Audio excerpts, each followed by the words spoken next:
تو میرا اللہ کہہ رہا ہے اگر میاں بیوی میں کھٹ پٹ ہو جائے اور وہ کریں انتعف و تصفح و تغفر، وہ دونوں کریں ایک دوسرے کو معاف اور کریں دلوں کو صاف، اور پھر ایک دوسرے کو دیں ہدایہ اور اپنی محبت کو واپس لے آئیں، فَإِنَّ اللَّهَ غَفُورٌ رَحِيمٌ، تو اتنی بات پر میں ان کے پچھلے سارے گناہ معاف کر دوں گا۔ یہ کبھی سنا ہے تم نے؟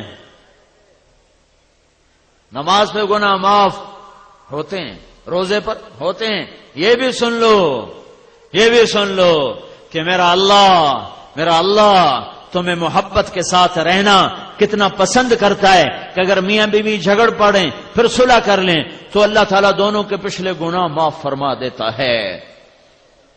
حضرت علی نے سے فرمایا، میرے محبوب نے علی طلاق سے بچنا،